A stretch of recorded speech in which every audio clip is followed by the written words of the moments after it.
talking yesterday in Dynasty, the fact that the Emperor Shi Hong was, in fact, a legalist. Can anyone tell me what a legalist is?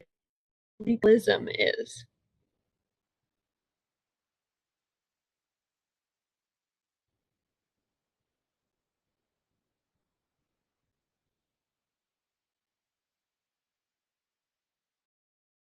Rules. Legalism is this belief that all people are bad.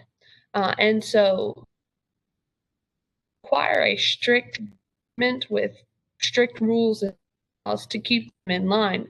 Otherwise, the world's going to descend into chaos. We were talking about the first Qin emperor, Shi Huang, and he was a legalist. He sets up a very powerful government, of which he is the supreme ruler. And in that government, there are very strict laws uh, and also very harsh punishments, which we got into a bit of. That's pretty close, Sanchez. That's a pretty close example. Yeah, I would say that's in line with what we're talking about. Um, the belief that laws are there because people cannot behave morally without the threat of law and punishment. That's legalism. And the Qin dynasty was definitely very legalist. And so his people were treated very harshly. There are harsh punishments for committing crimes, including death by some pretty horrible means, forced labor, slavery, banishment, uh, mutilation. All of these things are possible within the Qin dynasty. Uh, Now, we were talking about the Great Wall of China, and we talked about the fact that the Great Wall was built largely by, first, of course, there were people that were forced, basically recruited to do this work, whether they wanted to or not. People who had broken laws, who were assigned to do heavy labor as their punishment. But a lot of people died trying to create or build this Great Wall during the Qin era. And people come to really for all of these hard punishments for the imprisonments and things like that. He's not very popular amongst his people largely because of legalism. Now, he did Qin policies did have a unifying effect on the Chinese. Gave them a common sense of culture in a lot of ways. They uniform uh, writing system across China, and so it does kind of bring the Chinese people together. But it also earns him a lot of resentment from his people. Like him, he doesn't share any power with them. Many of them have been forced to bring their families to the capital where he's watching them all the time, basically, making sure that they're under control. Um, the peasants don't like him. Uh, he gives very harsh punishment for crimes. He forces them for, years to work on these projects like the Great Wall and like roads, whether they did something wrong or not. Um, Scholars resist.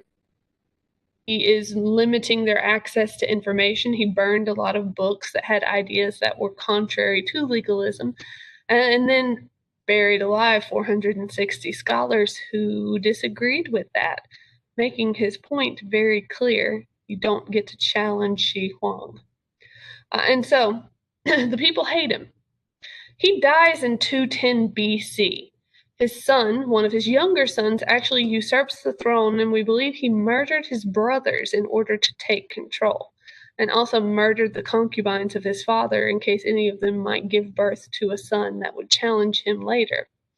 Um, his claim to the throne isn't particularly strong because he's a lesser prince. He's a younger prince. He's not the heir originally, so he had to scheme and murder in order to get that position after his father died. Doesn't really end well for him because a few years in, rebels uh, storm the capital, force him to surrender, and he loses control anyway, and the Qin dynasty falls. So there are only two Qin emperors. Have you all heard of the terror warriors before. I'm not sure if you're familiar with that. They are in the picture to the right of the screen. Jack's heard of them. Good. Good. No? Okay. In the 1970s, archaeologists discovered, well, archaeologists didn't discover, random people discovered it, and then archaeologists uncovered some of the necropolis of Shihuang. It's huge. And it included about 10,000 terracotta soldiers, as you can see to the right of the screen. It's believed that he felt that he needed an army to defend him in the afterlife. Now, he was also obsessed with preventing himself from dying, which died because we think he drank mercury.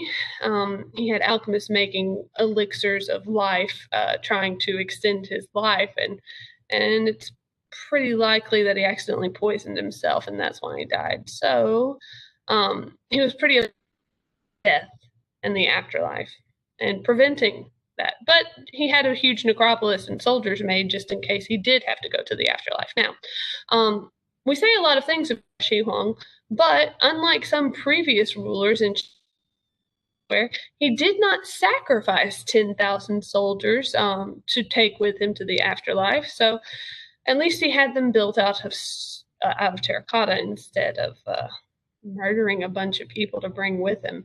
And again, that was pretty common, like sacrificing servants and concubines who hadn't had sons and soldiers and whatnot in order for them to be able to serve the emperor in the afterlife.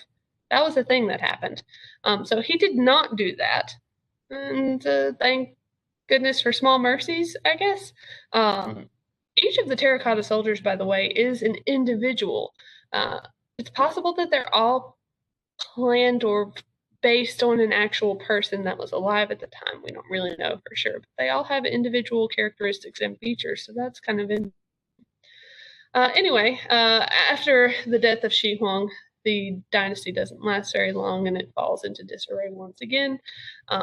Rebel forces claim the mandate of heaven, which we spoke of this earlier, but it's the concept that heaven gives the emperor the right to rule.